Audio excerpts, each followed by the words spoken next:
Hello and welcome everyone to this pre-conference session of AAC in the Cloud. We're excited to have you as part of this presentation.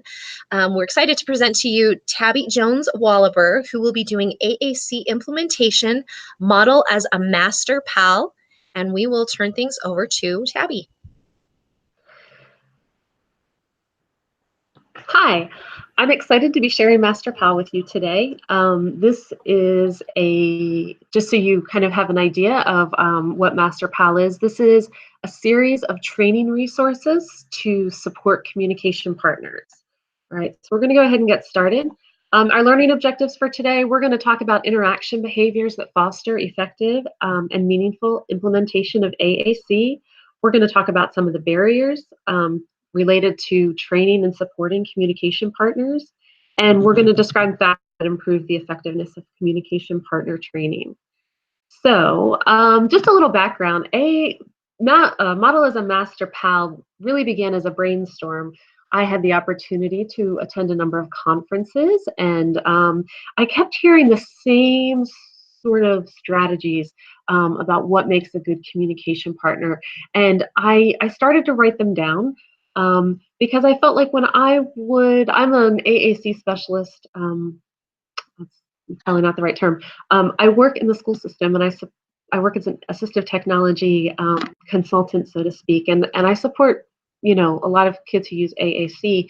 And what I would see is that lots of teams understood the importance of using core vocabulary, and they did their best to model, but a lot of the really quality behaviors that foster quality interactions weren't there. And it wasn't because folks weren't trying. It just there seemed to be something lacking. So I started to jot down these behaviors and belief systems that kept coming up, and were discussed on social media and in all kinds of ways. And what came out of that was an acronym, and the acronym was Model as a Master PAL. So Master PAL stands for these behaviors and belief systems that shape quality interactions with individuals who use AAC. So the M is for motivate, A, accept multiple modalities, S, statements more than questions. Time is a twofold module. It discusses both the need to address short-term and long-term factors related to time, so wait time, and also time for language development and growth. E for engage naturally, R for response not required, P for presumed potential, A, appropriate prompting, and L, let the child lead. And of course, as I was arranging letters and trying to come up with just the right balance, I wanted to make sure that it meant something greater as an acronym as well. So master is someone who is skilled and knowledgeable, and a pal is a friend, a buddy, someone that our AAC users would want to spend time with. So a skilled communication partner, a masterful friend. So when we look at what it takes to meet the needs of communication partners, of those who use AAC, we realize that instruction does need to be explicit. It needs to be really specific, because implementing AAC is a different thing that teachers have to do outside of their curricular and instructional demands. It has to be relevant, so we need to be able to talk about it in the context of specific individuals. And what I have increasingly realized is that it needs to be ongoing. When I work with a team and we recommend a device, we start by doing an assessment, putting the device in place, and providing technical training, providing some follow-up training around implementation. And teams get excited and they try to figure out how they're going to make it work. But then after a couple of months, things get tough. Things flatten out a little bit. So the nature of Master PAL is that it's meant to be ongoing, not terribly time consuming, but a conversation that gets to happen over a period of time. It lends itself to being stretched out over a school year, although you can do it in a shorter period of time if need be as well. But that ongoing conversation allows people to come together and talk about what's working, talk about what isn't working, talk about specific troubles, share successes, and all of those things. Training also needs to be responsive to the beliefs and behaviors of those communication partners. So communication partners include families, it includes teachers, instructional staff. It might include the bus driver or other people in the child's life, or the individual's life, I should say. But this module, or this series of modules, is really beneficial for all audiences. So it doesn't matter who it is that's supporting the individual. It doesn't take a tremendous amount of background knowledge, so to speak, to really kind of grasp the concepts that are being laid out in Master PAL. But by being responsive to the behaviors and belief systems, it puts out there that we're all coming from different places, and this is some of the information that we can use to collectively come to a common understanding. There's lots of built-in interactive activities and discussion points to help shape that as well. And then it also needs to be reflective of the context in which AAC is implemented. So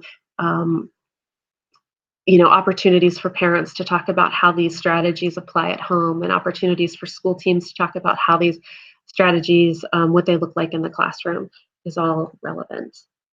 So the thing about mindsets and belief systems is that they can't be mandated. So we can put into an IEP that a device is needed and training is required, but a belief system is really something that we can't mandate, but we can shape it. So again, Model as a Master PAL is appropriate for all audiences, and it's an opportunity for folks to come together so we can dispel myths around AAC implementation. We can share personal experiences that help us implement more effectively. We can, through video and even talking about how some of these practices apply to interactions in our own life, we can create those relatable experiences. This also gives a place where I have implemented in a school setting. It provides the support of colleagues, and implementing AAC can be really challenging and difficult. I mean, that's part of the reason that we're all coming together for online conferences like this one. But creating a sense of community where we can talk about those hard things and parse out strategies to try to make it easier, and to have that safe place to ask questions and discuss what are my needs related to understanding how to be a good communication partner. So Model as a Master PAL, like I said, what I'm going to do is I'm going to show you kind of what's in the box as far as training materials. And then I'm going to go through just a snapshot of each module, so you have a sense of what the talking points are and how it addresses the content. So the first thing that's in the box is a Google slide. So let's see if this is going to work. But there is a Google slide for each and every letter of that acronym. So, for instance, there's a Google folder that has all of the material. So let me just step back for a second. The link that was on the first slide goes to this Google folder, and there's a Start Here folder that gives you instructions on what is how long each module takes and what are all of the resources related to that module. And then this folder that I was just in is the slide presentations. So every module has its very own slide presentation, so that you have the resources you need to present and start the conversation. Another thing that's in the box is a facilitator guideline. So the facilitator guideline, I'm going to talk a little bit more about in a moment on the next slide, but the facilitator guideline is meant to give you, as the person facilitating the interaction, the discussion, the session, however you frame it, the information that you need to know how to talk about the information on every slide. So my team has always been really clear with me that I can create all of the resources I want, but if I don't tell them what the slides mean, from my perspective, it's not the easiest to implement. So these have actually been simplified so that they should be fairly intuitive, but there's some of the slides, there's so much information that's relevant. So we'll talk more about that in a moment. There's also a handout, a folder that has handouts for every session. So some of the sessions have interactive activities, and part of what makes an interactive activity work is when you have those animated slides that don't reveal all information on the word go. So these have already been I went through and created them into handouts ready to print, so you don't have to be concerned with that.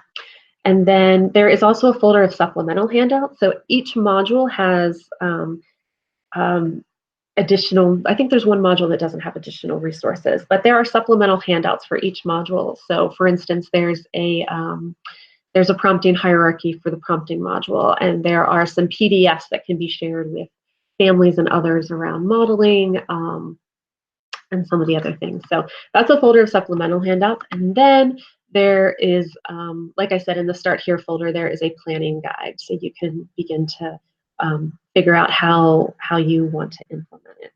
So I will just go back to this so you can see again. Sorry. So your Start Here folder will have your planning guide, your facilitator guidelines. I'm going to open up one just to show you what this looks like, because I think it's important to really, I want you to have the confidence to feel like you can do this. So there's links to the slide and the handout that go with it. The beginning of each facilitator guideline, there are thinking prompts or that start off warm-up discussions is what I've called them. And the warm-up discussion is really meant to get folks interacting and talking about how the concepts related to this module really relate to their own lives. Then the first 7 or 8 slides are consistent, so there's parallel structure across each and every presentation where, because when I am doing series of trainings, I never have quite the same audience every time. You know, somebody has a doctor's appointment or had to leave early. You know, there's staff turnover, so no people come in partway through. So the first handful of slides are a review of communication and AAC and why modeling is important, just to kind of get everyone on the same page. And then as you can see, it goes through and provides slide-by-slide talking points. Links to supplemental handouts are down below. If there are video links in the module, those will be included. There's additional information about the interactive activities, and then extension resources.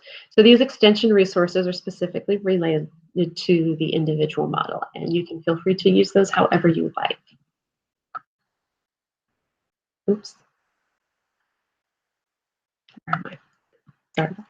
Okay, so the facilitator guideline has the warm-up discussion, the talking points, and all of these things, so I won't bore you with more. Okay, so the first module is on modeling, and we all know how important modeling is to support individuals learning to use AAC. This module really stresses that this is a naturalistic strategy and that it's important that the communication partners speak your words. So modeling is important because language is messy. When we model communication, we teach kids how to combine words to create meaning and to change meaning.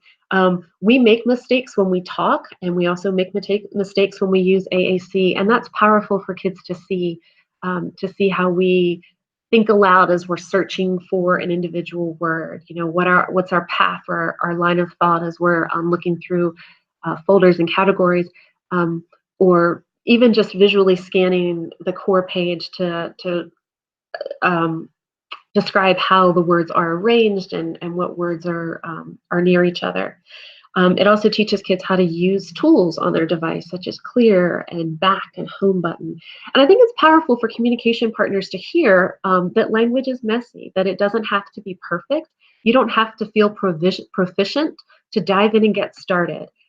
Our kids aren't proficient, and so you learn together. The expectation of being an expert is not reasonable. It's not really what anyone expects. But when we get started, that's where we need to be, is just getting started, even though it is messy and it may not feel perfect. Because ultimately, language is power. Modeling teaches kids not just where to find specific words, but ultimately how to control and influence their environment.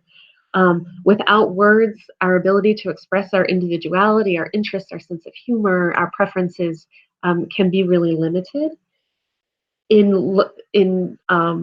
always get into conversations with teachers about how, in order for a child to demonstrate understanding of content that's being taught, they have to have the language. So language and interaction and discourse is so inherent in learning.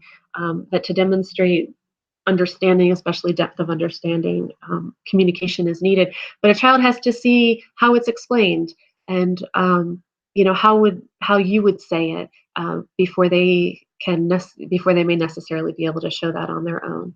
And communication also enables us and empowers us to build and sustain those interpersonal relationships and to deepen our relationships. So modeling is not just important for the sake of language learning, but for the sake of really our humanity, and realizing our full potential. This module talks a lot about how communication is not compliance. It's not the child's responsibility to imitate what the communication partner has modeled, but it is the role of the communication partner to show a child how to use the tool, provide the opportunities for him to do so, and encourage the child to engage on whatever level the child is able to, without demands that would elicit imitation instead. Ultimately, this module is intended to really unpack the imperative of modeling and provide a common understanding and a common language for understanding why this is a really important part of AAC implementation. The next module is about motivation. So motivation is really key to so many of our life's experiences. And this module tries to parse out the difference between reinforcers to some extent and genuine motivation. So motivation really, it goes well beyond goldfish and gummies and getting kids to do things to earn, but it also talks about the intrinsic as well as the extrinsic components of motivation. It talks about how motivation is really key across life's activities. So we communicate about things that are important to us. If you're at a party and the conversation heads in a direction that no longer interests you, chances are you're going to take your drink and walk away. Maybe check Facebook or something even, but you won't engage in things that aren't motivating to you.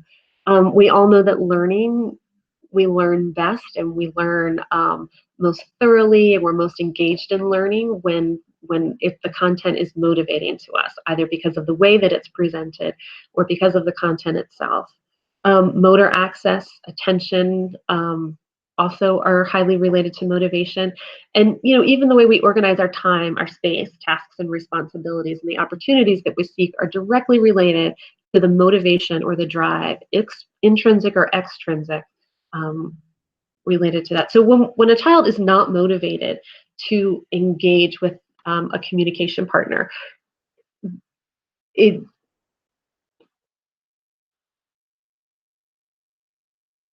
sorry, I lost my train of thought. When an individual is not motivated, when motivation in the interaction is lacking, when it's not there for whatever reason, we see less learning. We see a disinterest in communicating, and often this is when communicating becomes the compliance task, because we're trying to elicit. There's attempts to try to elicit engagement, but the motivation isn't there. We see increases in negative behaviors, and oftentimes this is where learned helplessness comes in as well, because students or individuals become dependent on others to coax them along in an interaction because the motivation to communicate is lacking. So motivation is the driver. It's in all of us. But AAC can be really hard. So it's important that we make it worth it. When we communicate, are we an engaging communication partner? Are we responding to what the individual is telling us through their body language or facial expressions, through their words, through their gestures? Are we engaging with them about topics that are motivating to them? Are we attending to their social needs? All of those things are really important in addressing the need for motivation. So communication is about engagement in all of its many forms. And when we are a communication partner who engages meaningfully, then motivation shows up, motivation shows its face. And if the motivation isn't there, then it can be really hard to address an individual's needs related to communication and learning and all of those things. So the next module is accept multiple modalities. And the thing about multiple modalities is that we all use them. We all engage with speech as well as text message and email. We use gestures, we use facial expressions, we communicate on social media. So multiple modalities is really familiar to anybody that uses more than face-to-face interactions to engage with others. When we talk about multiple modalities, it includes unaided as well as aided communication, and there's just so many ways that we engage with multiple modalities. The great thing about when we accepting multiple modalities is that we get to meet individuals wherever they are, recognize that they are communicating to us through some of these unaided modes such as gestures or vocalizations or facial expression, body language, where they're looking, where their eyes are shifting. And when we attribute meaning, when we assign language to their modality, we are honoring that. We are showing them that communication is power. We are validating their effort. Like I said, AAC can be hard. So any modality that they give us gives us the opportunity to engage with them and, this is important, model their AAC. So when individuals use any modality, regardless of what it is, we still have the opportunity to model. So if a student or a child looks in the direction of the door, we can model on their device, go. Maybe they're saying we recognize you want to go, or maybe they recognize it's time, we're recognizing that they are saying it's time to go. Or maybe they are looking out the door because they hear something in the hallway and they're distracted and they're telling us that they're distracted, and we can model on their device, what is that? When we honor and accept any modality that an individual uses to communicate, we are seizing all the opportunities to show them how to use their tool, how to move from a non-symbolic to a symbolic form of communication, to express, what it is they're thinking. So it allows us to repeat the child's response and with a tone appropriate to the interaction, so maybe affirmation or question. We can reframe how they respond. We can shift the interaction. We can extend. So if they give us a piece, if they give us a verbal response, we can extend their utterance with more words, or we can model it on their AAC with more words, or we can give a natural response to honor whatever their modality is. So, this really goes both ways. It's for those individuals who are using AAC and it's really hard, and they are using nonverbal communication, we can seize the opportunity to model their AAC based on what they are telling us within their environment. We can make our best guess. But we also have many AAC users who are part-time AAC users, and they have some verbal skills as well. And when we honor their verbal skills, we are showing them that everything you say to, whatever you communicate to me, I value that. But we can also grow their language by using their AAC to extend what they have already said, to show them how to be more robust in their language usage. So accepting multiple modalities is so, it shapes the human experience, because this is how we all interact with one another. We all interact with the multiple modalities. We all respond to each other with multiple modalities. The next module is statements more than questions. And this is one of the beefier modules. This has a lot of, there's several clips from other webinars, but this really helps us to understand that even though questions are important to help us learn about the things, the people, the activities in our environment, when we have interactions that are really heavily weighted with questions, the quality of the exchanges are not always there. So quality exchanges build relationships, gain understanding, they foster autonomous communication and facilitate initiation even. So when we have an abundance of questions, we don't always have the opportunity to build those quality interactions. So when a student is questioned, they're always on. If you think about this, I think with the warm-up activity talks about how if you go to a restaurant and the waiter asks, what What do you want? How do you want it cooked? Salad with that, dressing, drink, ice, no ice, bring it with your meal, etc. And they go on and on and on. I know for myself, I sometimes don't order what I would have maybe preferred to order if I'd had more time to think about it. So when a student is questioned and they're always on, we don't always get the high quality responses that we want, or that the child wants to share with us, because we've not really given them time for processing. So it can be really exhausting and overwhelming when interactions are shaped by questions. It can put a lot of unnecessary pressure. And when we have, like I said, that constant expectation of a response, it interferes with processing and interferes with comprehension. So it doesn't always allow the child to make the most of the learning opportunity. Questioning also limits the quality of interactions, because if you are asked questions, question after question, you can only respond. It doesn't necessarily allow openings for initiation, for commenting, and other communicative functions. And if we go back to motivating, if the context is not very motivating and the individual doesn't want to respond, then they can be perceived as non-compliant. But if allowing opportunities for other types of interactions, then the demand of the interaction isn't quite as intense. So we also take our guide from typical language development, and when we think about how language is development and how those interactions between young children and adults, what they look like, there are some questions, of course, but there's also lots of comments. There's lots of repeating or restating the child's utterances, so that manifests as statements. We extend children's utterances. We add more information. We use appropriate grammatical forms and all of those things, but those are also often characterized as statements. So the next module is time. So time is a twofold module. There's two pieces to it, and this again is to address both the short-term and long-term factors related to time. It starts off talking about language development and how language development occurs over time. There's a huge explosion of language from in that birth to 5 range, even in the birth to 3 range. There's children learn so much about how to control their world with their language, and how to and their vocabulary expands. But what we know about language is that it's not an activity. It is embedded across all interactions. It's not a time in the schedule. And understanding language development is a useful guide for understanding how we can support AAC users. We don't start off expecting that they'll put sentences together per se.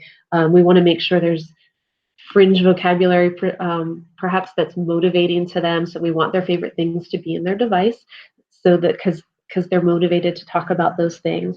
But we also need to make sure that it has vocabulary that communication partners can model, because kids learn language because language is modeled to and for them. So this module really tries to provide an overview of what language development looks like for the non-SLPs in the room, which often on a child's team is most of the people in the room. So developmental language behaviors that are often perceived as disruptive when children using AAC demonstrate them. I also like to highlight that these are typical behaviors in young children that are learning to talk. So babbling, obviously, is something that young children demonstrate. When kids babble, they're exploring those sounds and figuring out what it feels like and what it sounds like. And oftentimes we start to attribute meaning to babble when things sound a certain way. So that's how mama becomes mama. When kids start to put those sounds together and we hear them, we reinforce it because we respond, or dada, or baba for bottle.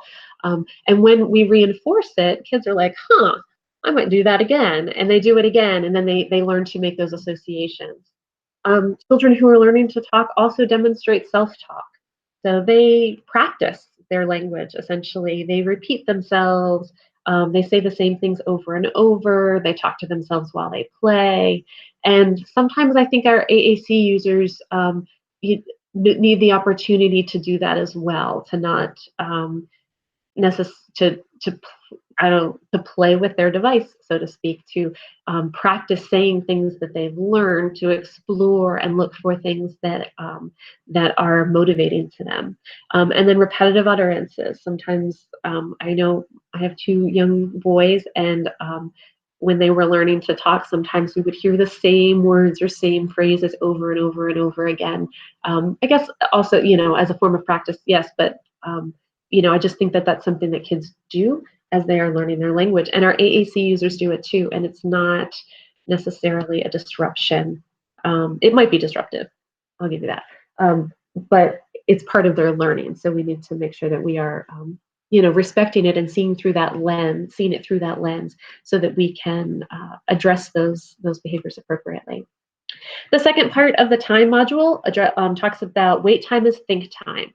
So there's a great video that starts this off, and this video is from a school district in Texas, and it's about a minute and a half. And this video uh, talks about how important wait time is, and this is it takes place in a general education setting. It talks about how important wait time is to facilitate comprehension.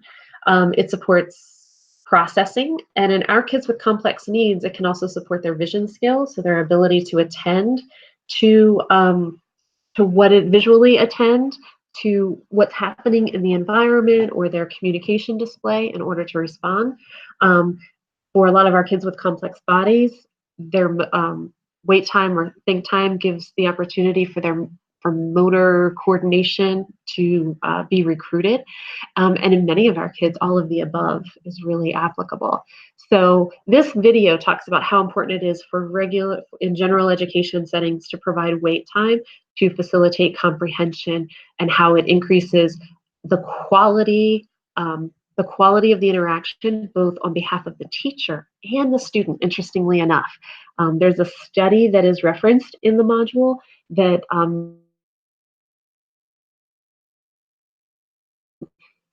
talks about how if in a general education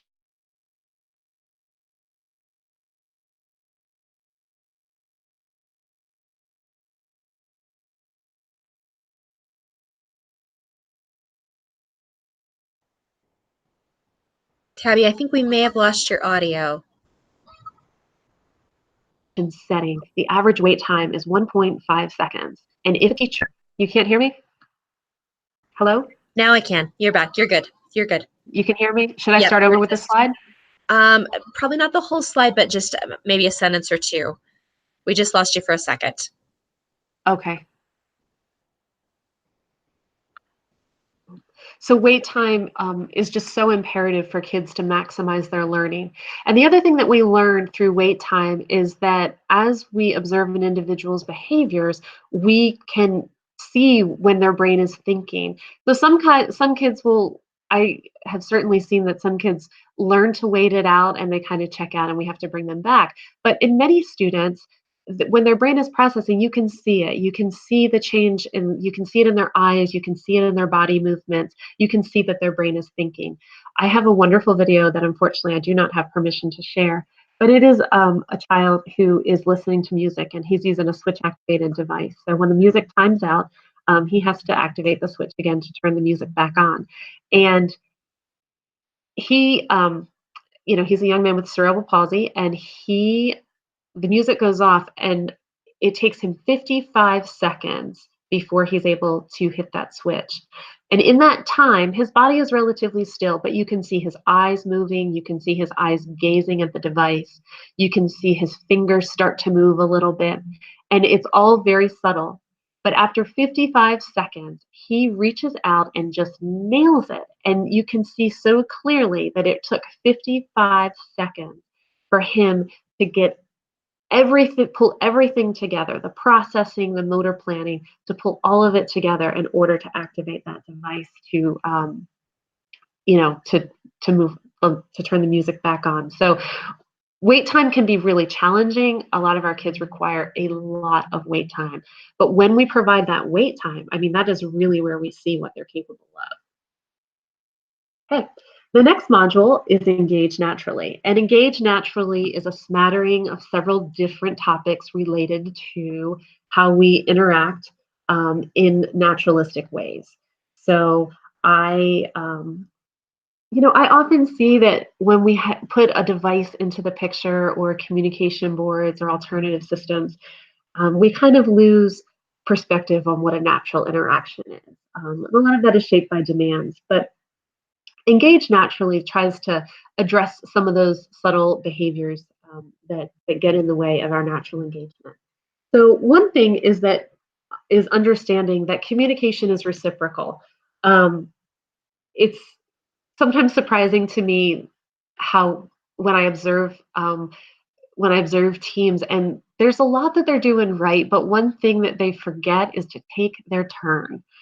So when we're using a child's device, it's important that we speak our words. When we speak the child's words, you want a cookie, say cookie, and we say want cookie, then it's that imitation gets in the way of autonomy. Maybe they want the cracker.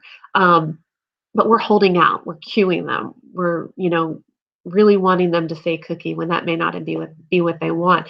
But communication is reciprocal, so in that interaction we can say I want cookie, and then we are owning it and it's our turn. um, so taking our turn really facilitates more naturalistic interactions. And sometimes we need to encourage children with gestures or verbal encouragement to elicit their responses.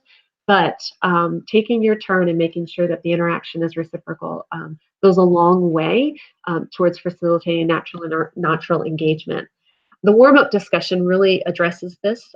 This is a screenshot of the warm-up discussion in this activity. So if you think about what interaction looks like with a puzzle or with a snack, what you'll notice is that there's a lot of variety in the language that is used. But when we interact with individuals and we're trying to teach them AAC, the language is often very it's often just one or two words. And repetition is great, and high repetition is often necessary. But along with that repetition, we need to really hone in on the fact that the interaction has to be natural in order for it to be motivating. So if we're doing a puzzle activity, these interactions are often characterized by the communication partner withholding all the pieces and the child requesting more. Want more, however that looks like for the child with their system. And so the communication partner encourages the child to say more, and the child says more, and there's a lot of more, and there's not a lot of anything else. But if we look at natural interactions between kids or between speaking children and other adults, we see things like, I like this one, it's fun. You love animals, if that's what the puzzle is about. Does it go? Put it in, turn it, try yellow, you got it.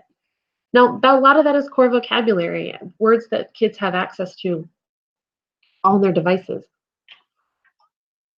And we need to make sure that they're getting this rich language that goes with an interaction, perhaps in addition to requesting more, or maybe they're interacting in a different way with some of this vocabulary.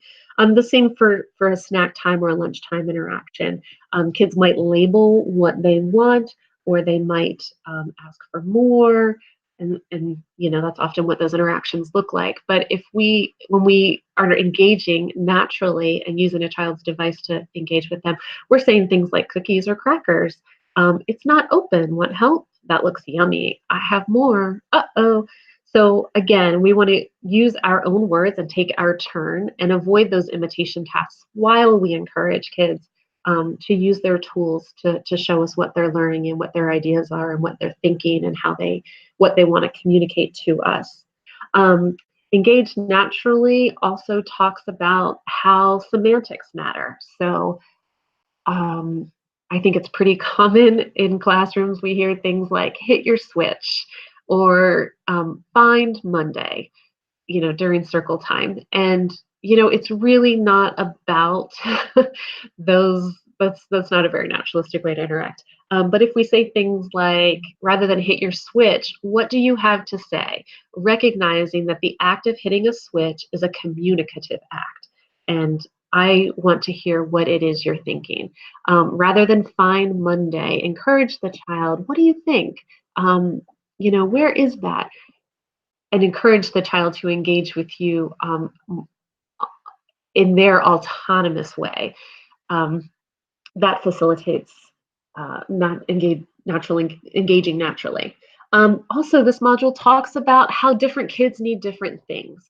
So I always think about my own kids, and I have one who responds super well to praise and encouragement. He's a quiet and observing child. He really likes to please others.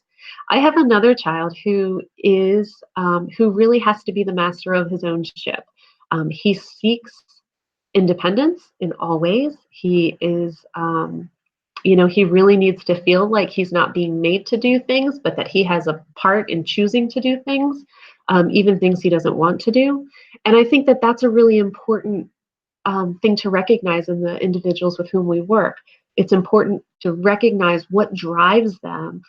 What does it feel like for them to be honored, respected, and engaged with in a way that makes them feel valued and important and and respected. So it's important to build those positive and respectful relationships through natural engagement, and to let kids feel that you believe in them and that you want to hear what they have to say.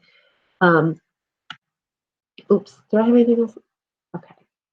Ultimately, you know, genuine engagement and mutual respect, social, emotional, meaningful social, emotional experiences, that's where learning happens. And when we engage naturally, we are building that with our students. We are building that with the individuals with whom we work. So, like I said, this module really addresses several different kind of micro topics, but really they fall under the umbrella of how do we build relationships that show that we value the individual and want to hear what they have to say. Okay, so the next module is response not required, and this one I always kind of get interesting looks when I talk about response not required because it's really not intuitive. I find with individuals when we're supporting individuals who use AAC.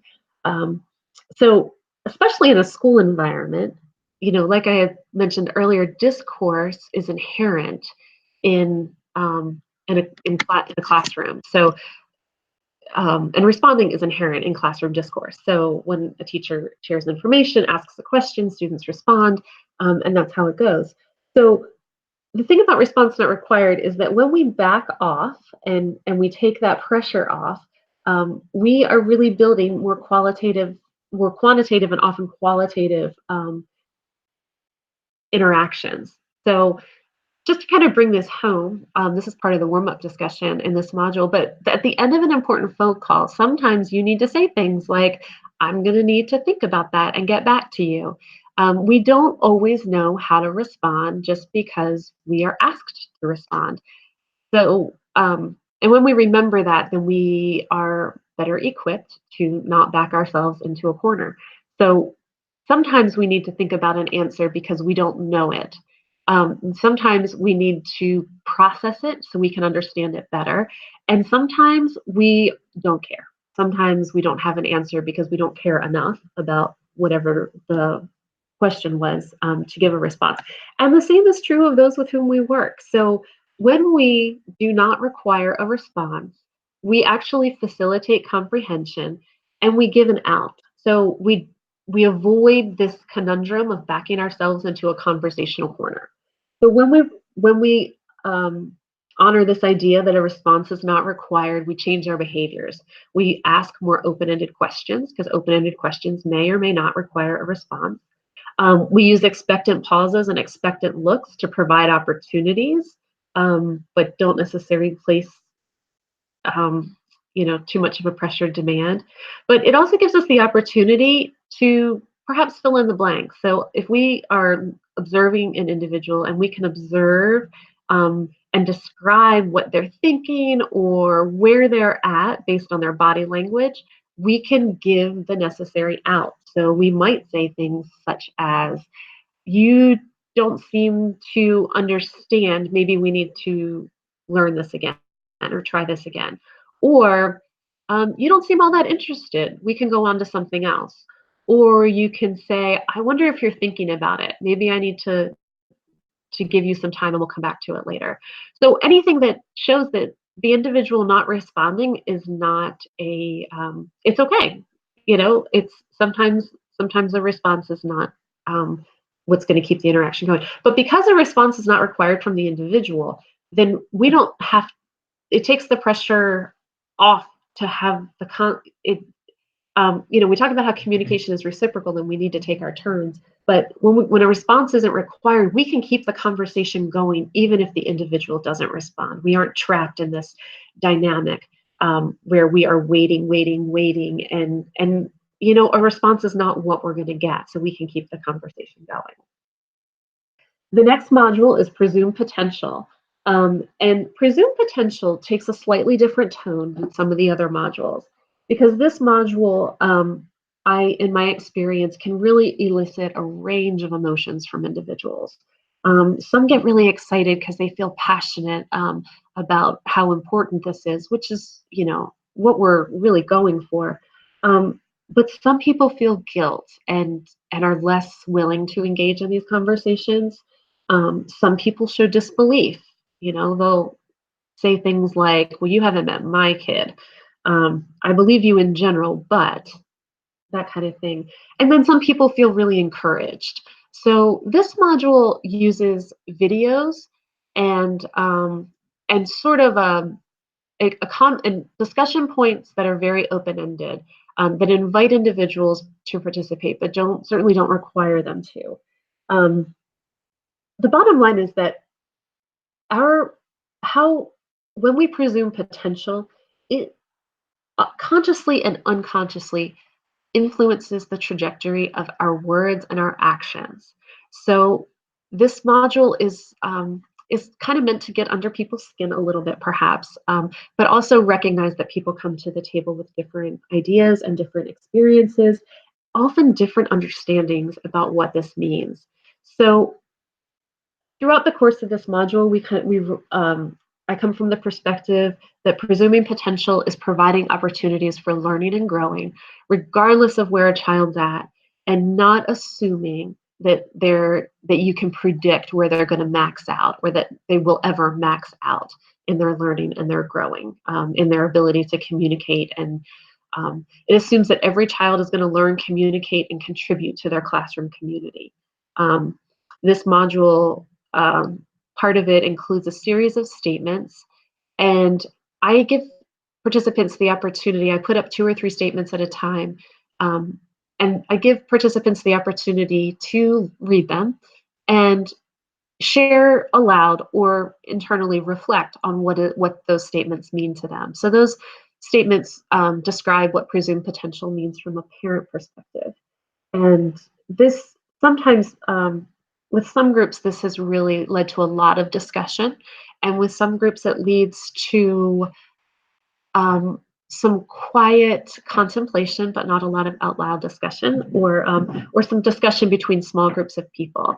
But in all instances, what we're trying to do is shift that needle, move that needle in a positive direction towards expanding everyone's understanding of what presumed potential means. So there's a couple of slides that talk about ability positive language, about how we say he will and she likes and they can, rather than he can't, she won't, they never.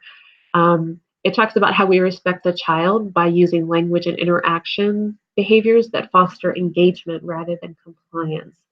So this module is really about helping individuals have a really honest and reflective conversation, to essentially help them shed assumptions about what it means to have preconceived notions about where an individual will max out their learning, but to always assume that learning, communicating, and contributing are part of their human experience, for all, forever.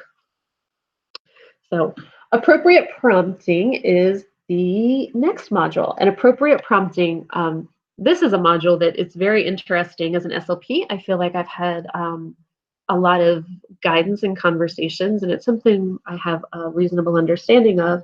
Um, but many of the individuals that support our kiddos and our our individuals who use AAC don't have much background in what prompting is or how it works. So in this module, the warm-up discussion invites participants to think about different activities or interactions of one particular individual. So what does it look like when a student in your class um, engages in a motivating activity? How much communicative prompting during communication is required, or during a familiar routine versus during a new activity or interacting with a new person.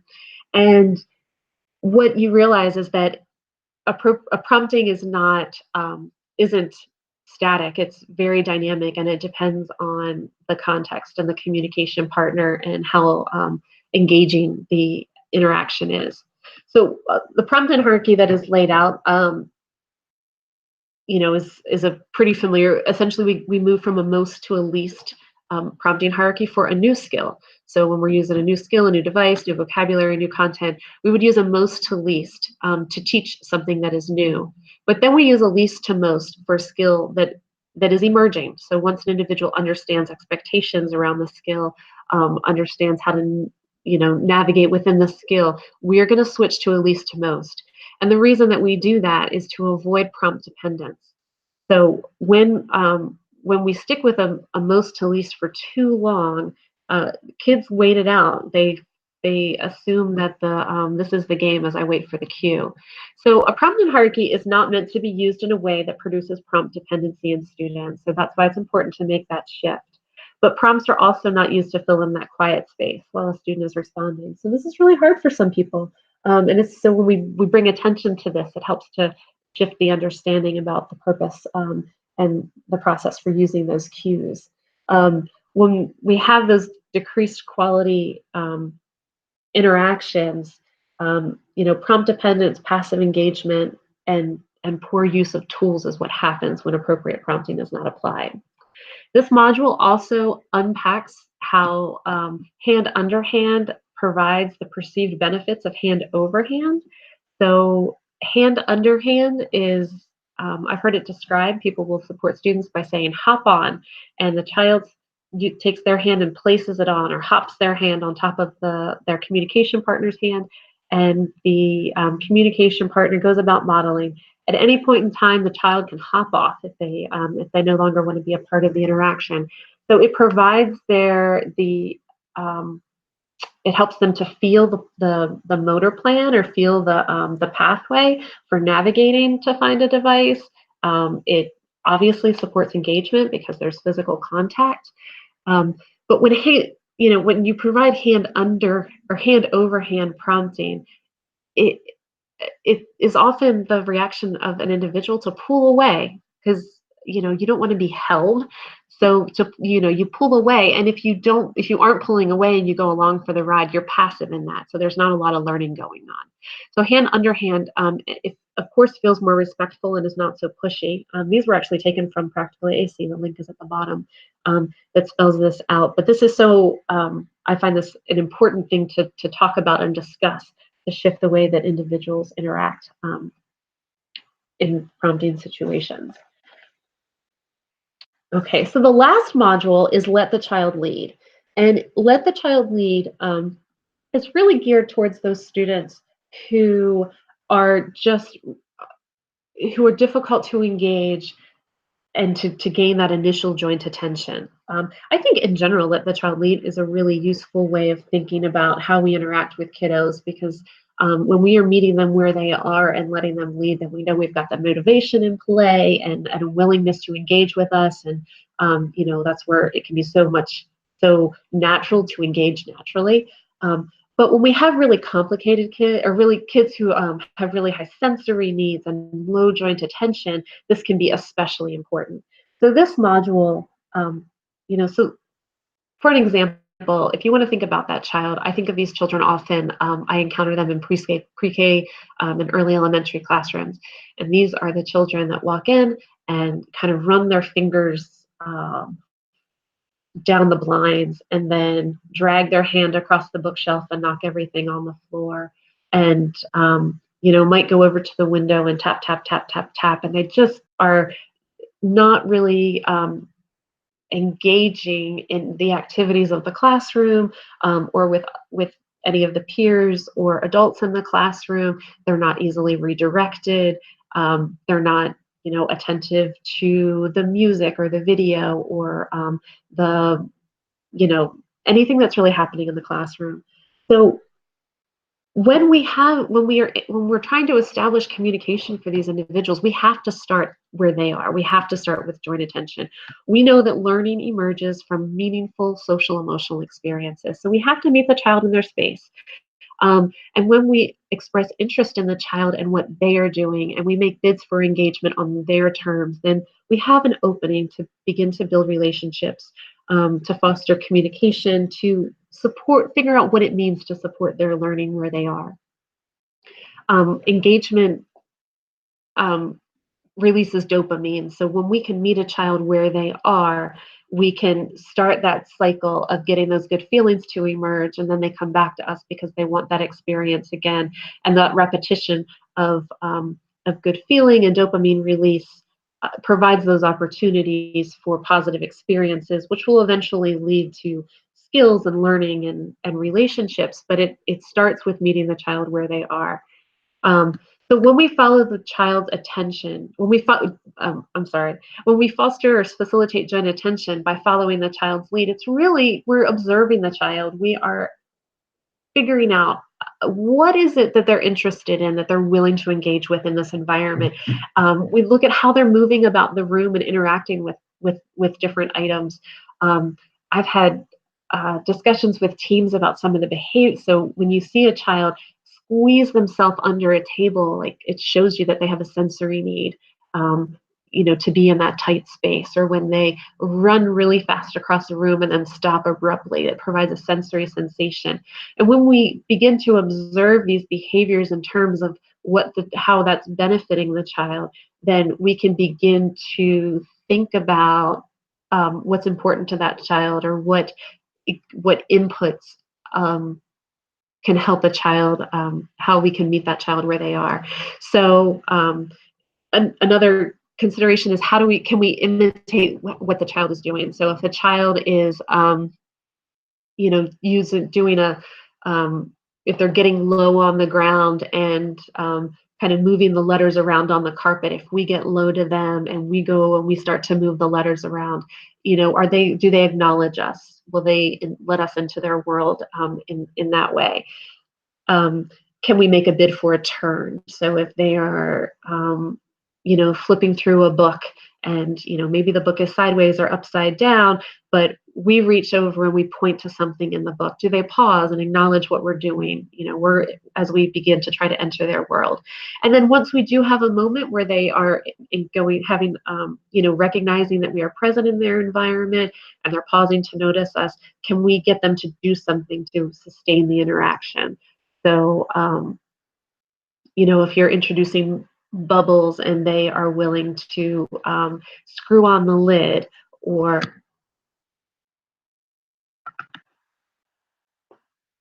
if you screw the lid back on and then they touch the lid and you take it off again, to do more, can we begin to get some back and forth with that? Ultimately, we don't want to push too far. We want kids to feel that they have some control, and that they want to have a back and forth with us, and they're not being forced into things. But ultimately, we're building trust. We're letting the child show us, what they need, or what they want, or perhaps what they're thinking. And when we build that trust, then we can then have an opening to introduce communication in whatever ways might be beneficial for that child. But we have to start by meeting the child where they are, by following their lead. There are Master Pal is kind of out there in a couple of different ways. There's a Talking with Tech podcast. If you have not explored Talking with Tech, you have to. It's an amazing podcast. I did an interview with Chris Bugay, and there's the link. There's also there was also a podcast on the Assistive Technology Update. So there's another way to hear about MasterPal. And then on Practical AAC, there are 12 weeks. We did a series last year on sharing each module individually with some additional information. So you can check it out there. All right. One thing that I think it's important to reflect upon is lessons learned. And I always kind of try to think about, is this best shared at the beginning so that as the modules are shared, you can kind of lens it through this idea that of things that we've already learned or shared at the end. So this is where we're at today. We're sharing it at the end. And one of the things that I've learned is that modules can really be shared in any order. As they are, they spell out the nice little acronym MasterPal, which lends itself to a dual meaning. So that's but they're complementary, but they aren't cumulative. So you can really share them in whatever order makes sense.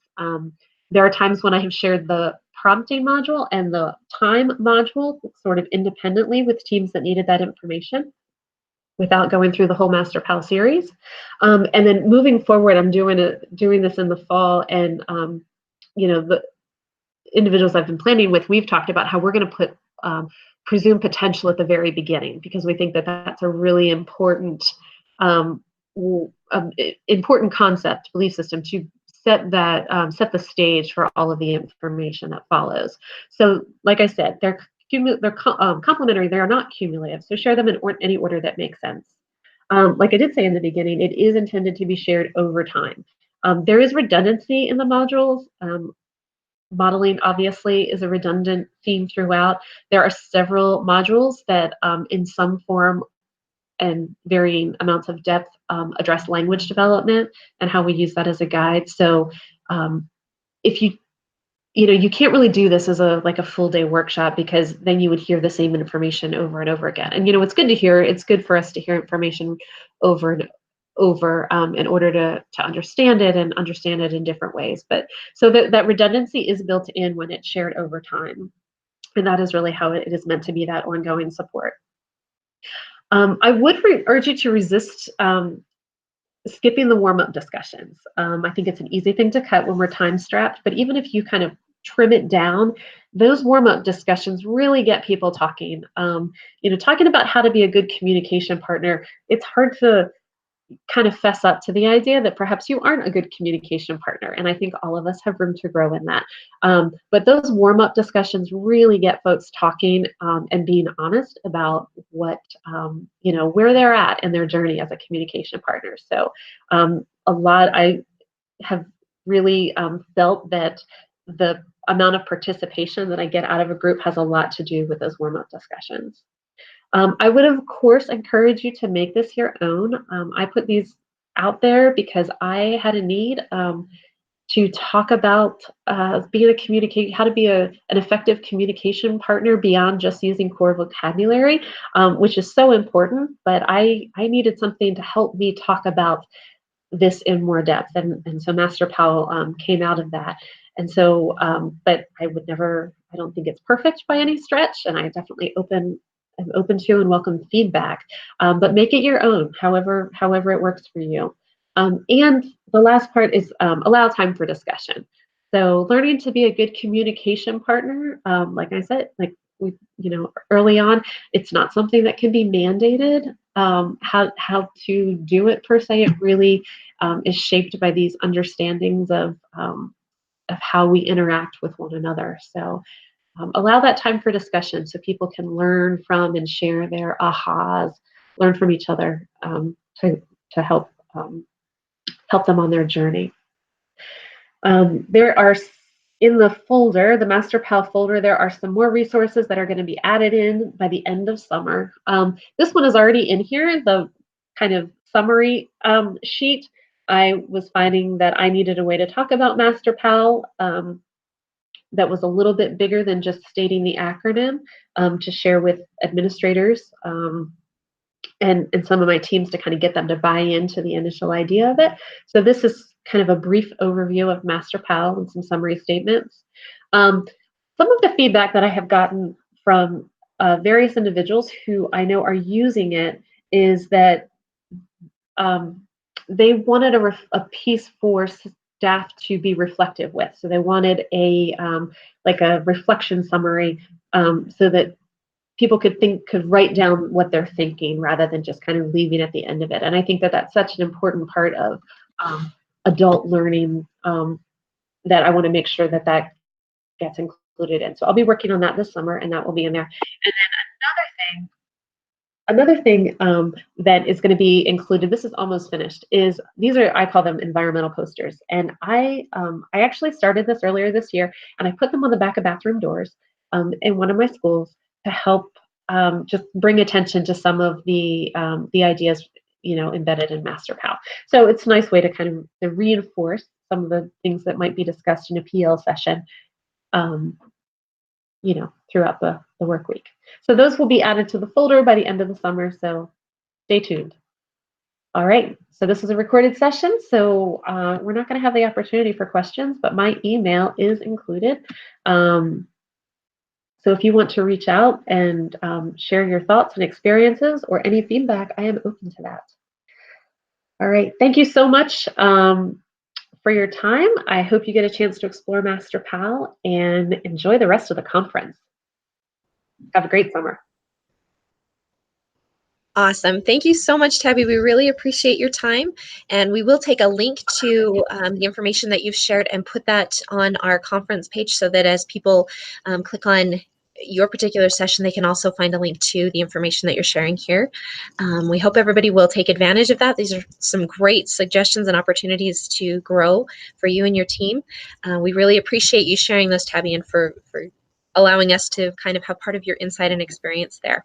So thank you for that. And thank you everyone for being part of this session. And we hope you'll continue on and see other sessions moving forward. Thanks a lot.